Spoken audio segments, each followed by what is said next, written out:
Good morning. You're watching My Community on My45. I'm your host today, Gabriel Alvarez, and today we got a good show for you today.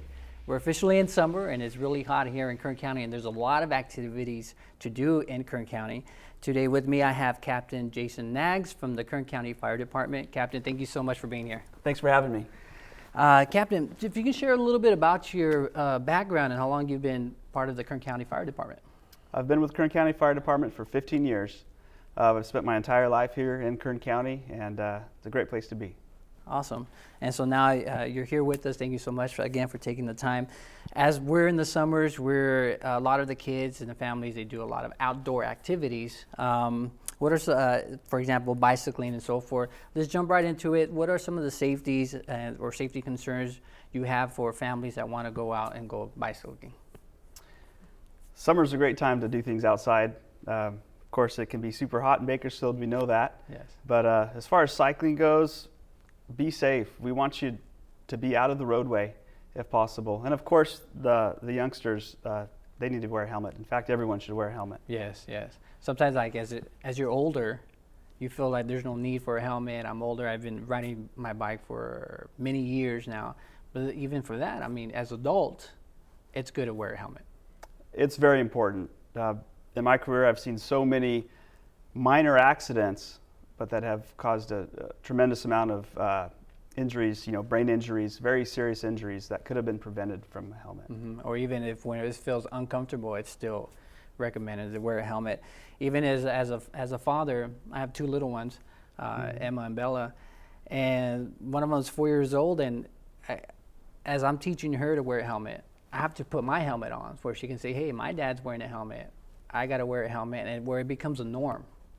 And that's where our kids learn from. They learn from watching us.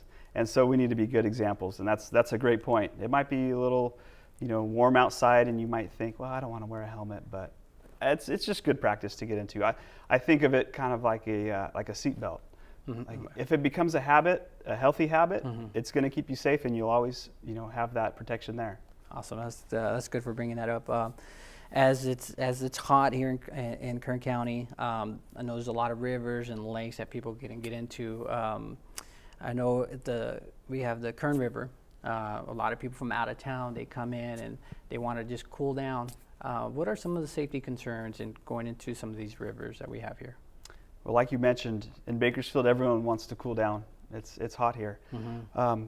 The problem with the river that we see is people start off real cautious and innocent, just getting their feet wet or just cooling down a little bit. Mm-hmm. But even along the banks, that river is moving fast, and it is deceiving how fast it's moving. We've seen so many, unfortunately, people lose their life in the river this year. Mm-hmm. We've been involved with so many rescues. Fortunately, a lot of these people have been saved, but they've been very close to being swept away. Right. And the water's moving very fast. We've had a tremendous amount of rain and snow. Mm-hmm.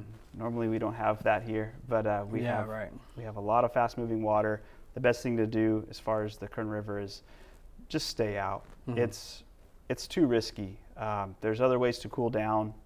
One alternative, spray parks are becoming very popular. Yes. And I feel personally, I'm going to take my kids to the spray parks, and we're going to enjoy the beauty of the river, but please stay out. Yeah, that's definitely good. And for sure last year the spray parks weren't open.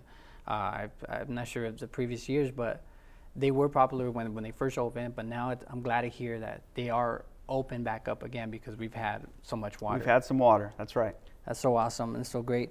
Are there any other alternatives besides going into some of the fast-moving rivers where people can kind of cool down, or like the spray parks, or anything else in Bakersfield or Kern County that people can go to? Well, there are some other bodies of water, and of course, backyard swimming pools are popular here in Bakersfield. What we urge parents to do and guardians to do is be there with the children. Mm-hmm. If someone's near the pool, even if there is a gate or something, the adult needs to supervise those children, because unfortunately every year we see young ones fall into the pool, or maybe they're just trying to grab something, or they're just trying to cool down, but they fall in and eventually drown. So having that parent supervision is so important. Yeah, I think it's a really good idea to be precautious, because even if you have a gate, you have you do all the necessary precautions. but kids can be very sneaky as they see water, it's hot. You Yes. know, they can either climb over or somehow open the gate. So you just always got to be aware where your kids are, especially if you have a pool. That's right. And a lot of us really enjoy playing in the water. And those kids want to have those fun times too. And they're not quite to the point where you know, they can be safe by themselves. So they need to be watched. That's the bottom line. Exactly. Going back to where we've had plenty of rain, which we've been blessed here lately. And with that rain, we see grass grow and to a pretty good high length.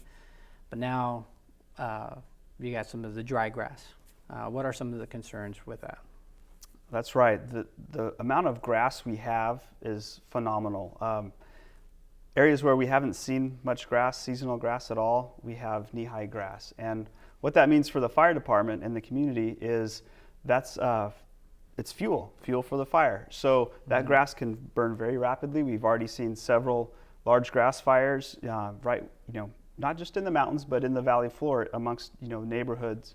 Right. And that dry grass is everywhere. And so fires, they all start small, but they can grow quite rapidly in the dry grass. Do you guys do anything where you guys try to prevent some of the fires of happening? We do. There's the two main things we do is one, we create fuel breaks. So along some of the major highways, for example, Highway 58 as it heads towards Tehachapi, there's a fuel break on either side of the roadway because a lot of the fires start are human caused by the roadway. So by creating a fuel break, the goal there is to keep the fire from spreading all the way into the mountains. It'll just burn towards that fuel break and stop until firefighters can come and we can fully extinguish it. Okay. The second thing we do is we have a hazard reduction program, which is people in the county, specifically in the mountain communities, there's requirements to create a defensible space around their home. Okay. And what this does is it creates a break in the vegetation around properties. So when the fire does come through, it does two things. It helps us be able to do our jobs by slowing the fire, and it also helps, you know, save that person's property and possibly even their life by slowing that spread next to their home. Wow, that's really good. We got to take a quick break, but we'll be right back. We'll talk a little bit more with Captain Knaggs and talk about 4th of July safety when we come back. Don't go anywhere. We'll be right back.